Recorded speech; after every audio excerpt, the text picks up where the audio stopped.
등이 목이랑 어떤 식으로 연결되어 있냐면 척추뼈 하나로만 연결되어 있는 게 아니에요.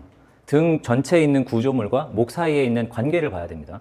근데 목이 어디 붙어 있냐면 등에만 붙어 있는 게 아니라 쇄골과 날개뼈로 만들어진 선반 위에 붙어 있어요. 그러면은 결국에는 목 운동은 하나도 안 했어요. 저는 이 선반 위에 올라가거나 정상 흉추 위에 올라가 있으면 자연스럽게 회복될 수 있다고 이제 보고 있어요.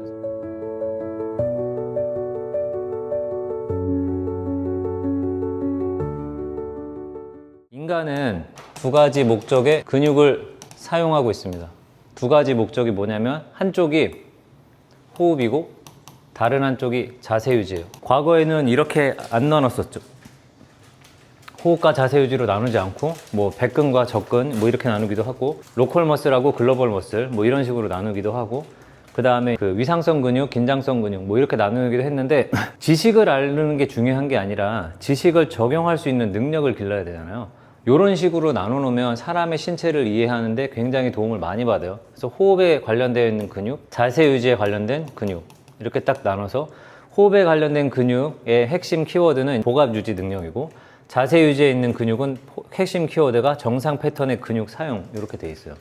요거 두 개로 이제 설명을 좀 하고 있는데 호흡 성장은 그러면 이제 어떻게 일으키냐 뭐 이렇게 했었을 때 그 복압 유지 능력을 강화시키면 됩니다. 정확하게는 흉곽내압, 복강내압, 골반강내압을 모두 강화시키면 됩니다. 이렇게 정리하고 자세한 내용은 지난 유튜브 강의를 보시거나 아니면 복압에 관한 심도 있는 이야기가 나오게 되는 경우에 다시 한번 설명할게요. 그래서 이거는 호흡 성장을 일으킬 때는 3대 세 가지 강내압을 모두 써야 된다. 그러면 이제 호흡 성장을 일으켜 놨어요. 호흡 성장을 일으켜 놓으면 뭐가 좋아지냐면 자세 유지에 있는 근육들을 정상 패턴으로 사용하는 것에 이제 집중하면 됩니다. 왜냐면 이제 호흡이 가파지거나 자세 유지의 목적에 있는 근육들이 호흡을 보조하기 시작하면 이 근육들의 퍼포먼스가 떨어져요. 그러니까 이걸 끊어놔야 되니까 이걸 끊어나기 위해서 숨을 편하게 만드는 능력을 일단 먼저 만들어 놓고 자 그럼 이제 숨을 편하게 만들어 놨어. 그러면 이제 우리는 뭐 해야 되냐? 근육을 사용해야 되는데 정상 패턴으로 근육을 사용해보자 이렇게 나온 거예요. 그러면 정상 패턴으로 근육 사용하는 건 뭡니까? 이렇게 얘기했을 때 이거는 간단해요. 기랑근의 인지를 유지한 상태에서 주동근을 사용하자. 그래서 기랑근을 인지하는 게 중요하죠. 내가 움직임을 만들어낼 수 있는 범위를 네 가지로 딱 한정하겠습니다. 팔 들고 팔 내리고 다리 들고 다리 내리고 그러면 다리 들고 다리 내리고 팔 들고 팔 내리고를 어떻게 해요? 기랑근을 유지한 상태에서 해보자. 이게 하나요. 지난번에 어떻게 설명했냐면 간단하게 요약하고 오늘 얘기를 해볼게요. 팔로 얘기했습니다. 팔을 들어 올리는 팔 들어 올리는 동작을 정상 패턴으로 쓰고 싶어. 정상 패턴으로 쓰고 싶으면 이거를 상완골의 입장에서 정리 한번 했고 견갑골의 입장에서 정리를 했어요. 상완골의 입장에서 팔을 들어 올리는 동작은 뭐죠? 외전 굴곡이죠. 그래서 주동근이 외전 외회전, 굴곡. 그 다음에 기랑근은 내전, 내회전, 신전. 그 다음에 이거를 팔을 들어 올리는 입장에서 정의를 하지 않고 견갑골의 입장에서 정의하면 어떻게 됩니까? 거상후인, 상방회전. 견갑골의 입장에서 기랑근을 적용하면 어떻게 돼요? 아, 읽은 거예요?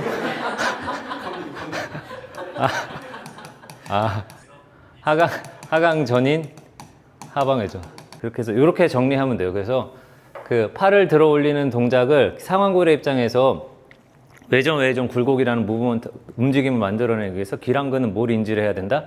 내전 내외전 신전을 인지한 상태에서 사용해야 된다. 그러니까 중재 들어가는 것도요. 보면은 다 이런 식으로 선생님들이 이런 식으로 중재를 하세요.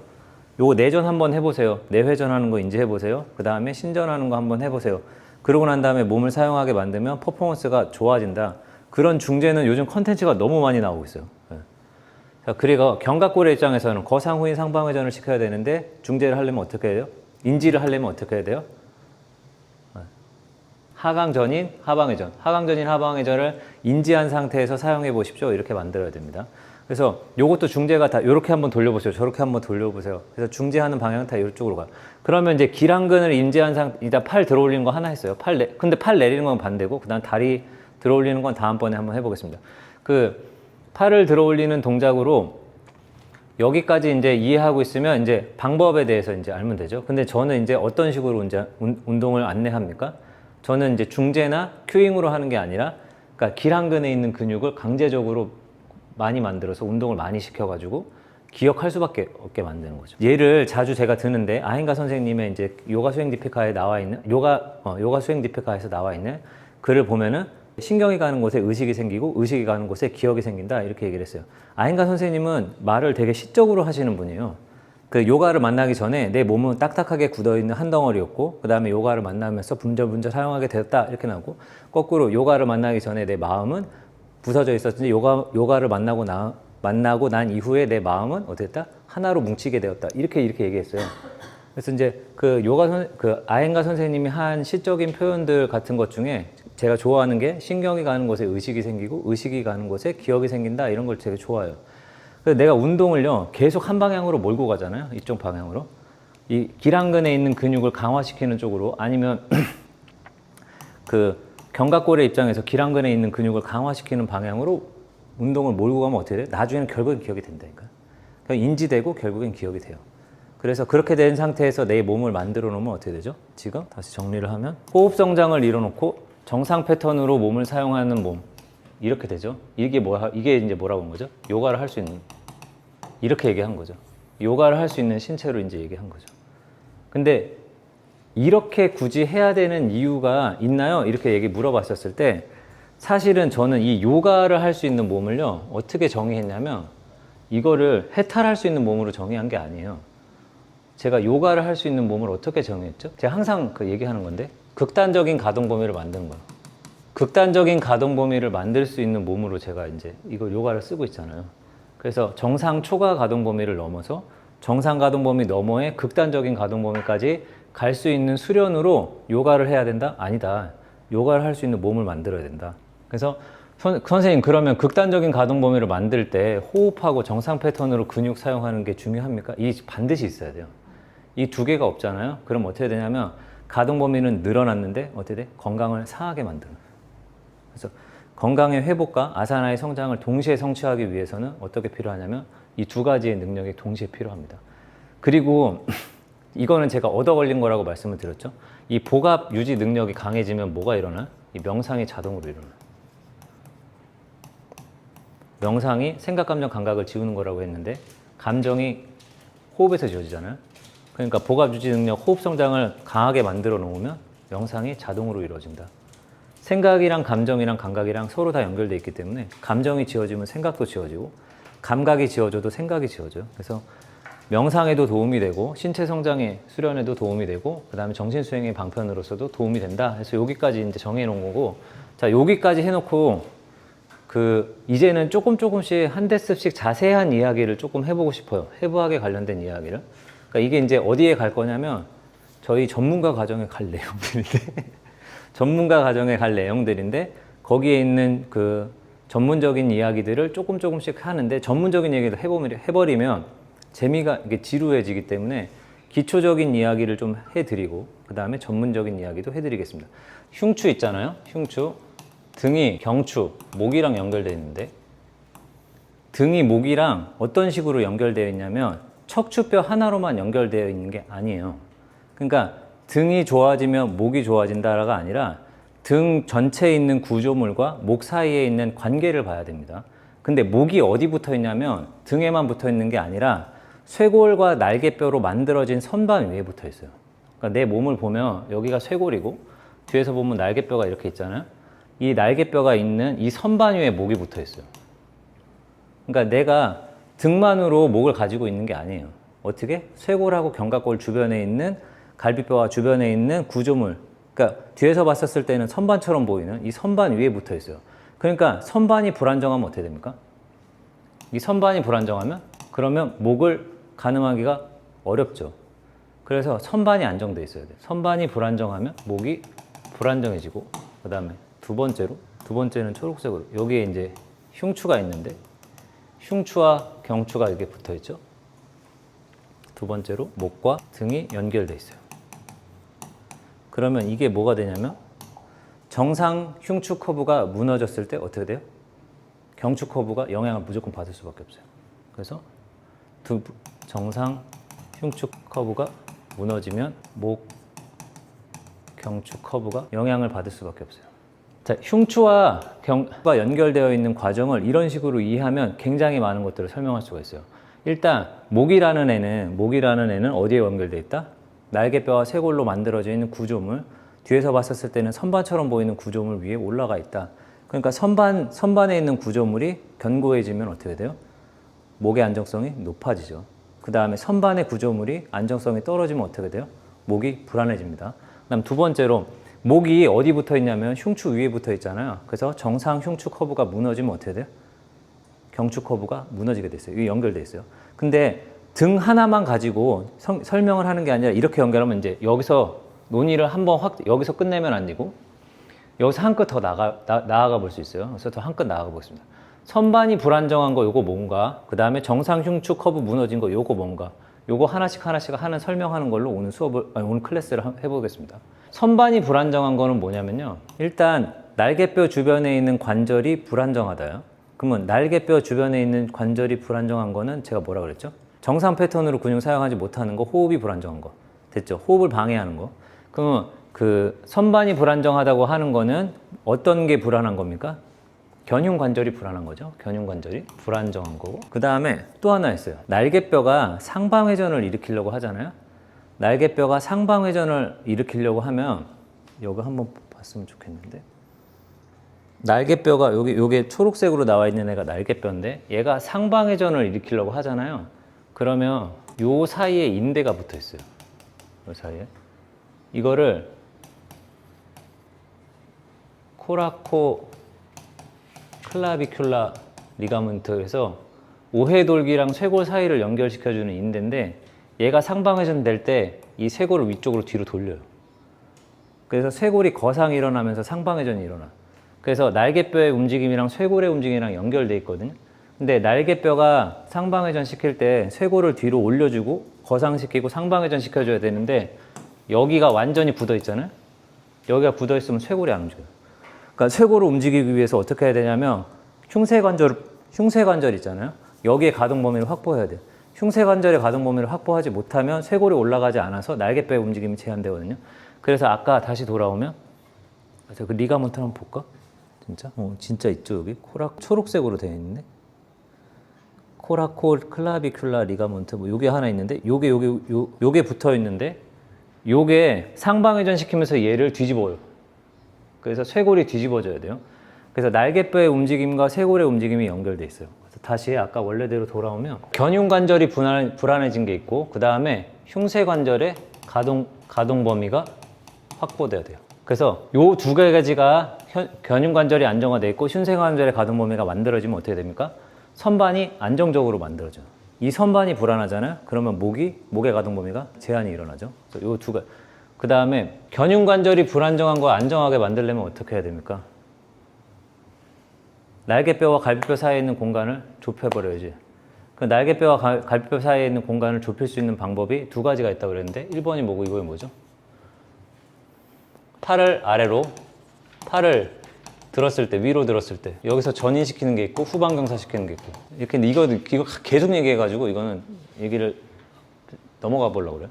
그래서 선반을 안정하게 만들기 위해서 견흉관절이 불안시키는 거를 안정화 만들어 놓고 흉쇄관절의 가동 범위를 확보해야 된다라고 해서 아까 뭐라고 했냐면 그 오해돌기랑 쇄골이랑 붙어있는 리가먼트가 돌아갔었을 때 흉쇄관절이 얘를 막고 있으면 안 돼. 그래서 흉쇄관절에 있는 가동 범위를 만들어 주는 게 선반을 안정적으로 만들 수 있는데 도움을 준다. 여기까지만 해보고 그다음 두 번째 정상 흉추 커브를 만들고 싶어. 이 정상 흉추 커브는 뭐죠? 흉추는 후만 돼 있죠. 요추는 이렇게 있는데 이게 요추죠. 그 다음에 이게 흉추. 요추는 어떻게 돼 있습니까? 전만 돼 있죠. 흉추는 어떻게 돼 있습니까? 후만 돼 있죠. 이 흉추를 후만시켜주는 근육을 찾아야 돼. 네? 이 흉추를 후만시켜주는 근육. 그 다음에 경추는 어떻게 돼요? 전만이란 말보다 C커브라고 그러죠. 경추는 C커브, 흉추 후만, 요추 전만 돼 있는데 요 있잖아요. 정상 흉추 커브, 흉추 후만을 만들어주는 근육을 여기서 좀 설명을 해드리겠습니다. 일단 도식화를 먼저 시켜놓고 근육을 볼게요. 뒤에서 본 거예요. 뒤에서 봤을 때 척추가 있고 골반이 이렇게 있죠. 그 다음에 여기 대퇴골이 있고 대퇴골이 있는데 길이끈을 세 가지 종류로 나눌 수 있어요. 길이끈을. 그래서 여기서부터 최 가운데 있는 애 있잖아요. 이 노란색을 이걸 극끈이라고 해요. 그 다음에 파란색이 있는데 이걸 최장근이라고 해요. 그 다음에 초록색이 있는데 이걸 장르끈이라고 해요. 네, 이렇게 세 가지가 있어요. 근데 세 가지 있는데 이거 세 가지 다 볼 건 아니고 이게 극근에 관해서 이제 보려고 해요. 극근이 어떻게 붙어 있냐면 여기서부터 경추 2번인가부터까지 붙어 있어요. 그래서 아틀라스 밑에 아틀라스죠. 아틀라스가 1번이고 에이시스부터 붙어 있어요. 에이시스부터 붙어 있는데 여기서부터 여기에 있는 극근 있잖아요. 여기에 있는 극근을 흉극근이라고 그러는데 이 흉극근이 작용을 해서 정상 패턴으로 사용되는 상태가 만들어 놓잖아요. 그러면 이때 뭐 길이끈이잖아. 길이끈이면 이렇게 나를 필 거 아니에요. 필 거라고 생각하잖아. 근데 이 흉극근은 작동을 하면 어떻게 돼? 후만시킨다니까. 흉추를 후만시킨다고. 이거를 이렇게 되는 게 아니라 후만시킨다고. 그래서 중간등에 있는 근육을 사용할 수 있는 능력이 있어야 돼. 사람은 배대고 엎드린 상태에서 허리를 뒤로 젖혀 보십시오 라고 했었을 때요. 이 흉극근을 사용하지 못하는 사람 있잖아요. 흉추 후만을 유지시키지 못한 상태에서 들어 올려서요. 여기 하부에 있는 길이끈, 표면 길이끈만 사용하게 돼. 표면 길이끈만 사용해서 들어 올리면 어떻게 돼요? 흉극근을 사용하게 못하게 되고 중간등을 사용하지 못하는 상태에서 상체 뒤로 젖히면 정상 흉추 커브를 만들어 놓지 못한 상태에서 상체를 뒤로 젖히게 돼. 그러니까 그런 사람들은 대부분 다 뭐가 문제야? 어디 갔어? 여기 정상 흉추 커브를 만들지 못했죠. 정상 흉추 커브를 만들지 못했으니까 어떻게 돼? 목이 불안정하지. 이렇게 되는 거예요. 이게 되게 중요합니다. 요거를 그 다음에 요거 조금 설명해 놓고 해부학을 한번 봐볼게요. 그래서 중간등에 관련되어 있는 길이끈을 사용하면 후만이 만들어져. 그러면 중간등에 있는 길이끈을 사용하지 못하면 어떻게 될까요? 그러니까 형태가 어떻게 될까요? 형태가 더 펴져? 이렇게 펴져? 과후만이 일어나지. 이렇게 되지. 과후만이 이렇게 되면 일자목이 되어버리지. 이렇게 돼요. 그래서 중간등에 있는 길이끈을 못 쓰잖아요. 중간등 길이끈을 못 쓰면 내가 거북목이 일어나요. 그래서 아까 여기로 돌아오면 정상 흉추 커브를 만들 수 있는 근육인 극근 중에서 흉극근을 사용할 수 있어야 되고 흉극근을 사용하지 못하는 상태가 만들면 정상 흉추 커브를 만들 수 없다. 그러니까 흉추 후만 상태를 만들 수 없다. 흉추 후만 상태를 만들지 못하면 어떻게 돼? 과후만이 일어나고 과후만이 일어나면 어떻게 돼요? 목이 일자로 펴져. 그래서 이런 게 있어요. 그래서 중간등을 사용할 수 있는 능력이 있어야 돼요. 자, 이 관점에서 이제 이해를 하면 아까 말했던 등과 목, 그 다음에 흉추와 경추의 관계에 대해서 기본적인 지식, 일단은 이걸 한번 보겠습니다. 근데 롱기시무스 머슬이라고 해서 찾아보면 이렇게 나와요. 이렇게 붙어 있어요. 제가 아까 말했던 것처럼 극근은 왼쪽에다 잡아보겠습니다. 이렇게 붙어 있어요. 요게 극근이에요. 이렇게. 그 다음에 이게 최장근이고. 근데 여기에 있는 애 중간등이잖아요. 얘가 지금 어디 붙어 있어요? 중간등에 붙어 있죠. 중간등. 이 중간등에 붙어 있는 애를 쓸 수 있어야 돼요. 얘를 못 쓰면 어떻게 되면 정상 흉추 커브가 무너지고 흉추 후만이 무너져서 목이 앞으로 일자로 펴지게 되어 있습니다. 그 다음에 장르끈은 어떻게 붙어 있냐면요. 장르끈은 여기 이렇게 붙어 있어요. 별로 중요하지가 않았어요. 여기를 사용해야 정상 흉추 후만을 만들 수 있다. 이렇게 해놓고 그러면 요 정도 배경 지식을 알고 있으면은 목과 등의 연결 관계에 대해서 조금 이해를 한 거예요. 그럼 한번 생각을 한번 해보십시오. 이 사람이 목이 불편해. 목이 불편해서 왔으면 그 추론을 해봐야겠죠. 이렇게 이해하고 있으면 등과 목, 그 다음에 흉추와 경추에 대해서 기본적인 지식을 이해한 거예요. 그 목은 어디 붙어 있냐면 흉추에 붙어 있기도 하지만 쇄골과 견갑골과 흉골이 만들어 놓은 선반 위에 올려져 있는 것까지를 이해해야 됩니다. 그래서 아까 것까지 얘기하면 계속 반복됐던 건 빼고 얘기했는데 견흉관절 안정화시키는 방법, 그 다음 전인하거나 후반경사 시키는 방법, 그 다음에 흉쇄관절의 가동 범위를 확보해야 된다는 거, 요거 2개 정도 기억하고 있으면 일단 편하죠. 그리고 그러면 회복을 어떻게 시킬 거냐, 그 다음에 제가 하는 운동이랑 뭐가 관련 있냐? 이제 요거를 이제 보면 되죠. 저는 운동을 지금 어떻게 하고 있냐면 이 견흉관절을 안정시키기 위한 흉곽내압 운동을 엄청 많이 하고 있죠. 그러니까 여기를 이제 근력으로 만드는 동작을 엄청 많이 하고 있어요. 근데 이게 좋아지면 부수적으로 우리가 얻을 수 있는 게 뭐냐면 호흡 성장을 일으킬 수 있어요. 근데 이거를 목적으로 하는 건 아니지만 견흉관절의 안정화를 시키는 동작을 엄청 많이 하고 있죠. 그 다음에 이거는 저랑 같이 하시는 분들도 있고 아직 날개뼈 주변에 있는 근력이 부족해가지고 조금 기다리시는 분도 있는데 한번 생각을 해보시죠. 내가 라운드 숄더거나 중간등을 못 쓰고 있는 경우가 일상생활을 하시는 분들의 대다수가 중간등을 거의 못 써요. 요가 하시는 선생님들 중에서도 극단적인 아사나를 의식적으로 사용하는 몇 안 되는 선생님들만 중간등을 쓸 수 있어요. 보잖아요. 그러면 중간등을 쓰는 사람은 닐람바 부장가 같은 동작을 쓸 수 있어요. 이 뒤에 들어 올리는 동작을. 근데 이 닐람바 부장가 같은 동작이 안 되잖아요. 부장가에서 손 떼면 어떻게 서 있어요? 정신력으로 서 있어요? 아니에요. 정신력으로 서 있는 게 아니라 중간기립증, 중간등에 있는 흉늑근 있잖아요. 걔를 사용해서 이 허리를 뒤로 펴는 동작을 계속 만들고 있는 거예요. 근데 이제 그런 분을 제외하고는 거의 이게 쓰기가 힘든데 제가 이제 이거를 뭘 하고 있습니까? 라운드 숄더라 그 다음에 과후만을 억지로 피는 평균대를 쓰고 있죠. 평균대를 쓰면 어떻게 돼요? 정상 흉추 커브를 만들 수 있죠. 정상 흉추 커브를 만들기 위한 도구로 저 평균대를 쓰는 거예요. 그러면 과후만 들어가 있는 일반 회원님들이나 그 다음에 라운드 숄더가 있으면 어떻게 돼요? 일자목이 되죠. 일자목이 되면 거꾸로 어떻게 되죠? 흉추 후만이 일어나죠. 흉추 과후만이 일어나죠. 그래서 이 두 가지에 있는 것들을 구조적으로 피는 동작이 평균대에서 흉곽내압 잡은 상태에서 날개뼈 회전하는 동작을 계속 쓰고 있는 거예요. 그래서 저는 정상 흉추 커브를 만들기 위한 방법과 견흉관절을 안정하기 위한 방법으로 오늘 밴드 운동 했는데 밴드 운동하고 저 평균대 운동을 많이 하고 있는 거예요. 이렇게 되면은 결국에는 목 운동은 하나도 안 했어요. 저는 이 선반 위에 올라가거나 정상 흉추 위에 올라가 있으면 자연스럽게 회복될 수 있다고 이제 보고 있어요. 그래서 목 운동을 하지 않았지만 저랑 운동을 많이 하신 분이나 훈련을 많이 하신 분들은 목이 편하다는 이야기를 엄청 많이 하시죠. 그래서 이 정도 하고 질문을 잠깐 받아보겠습니다.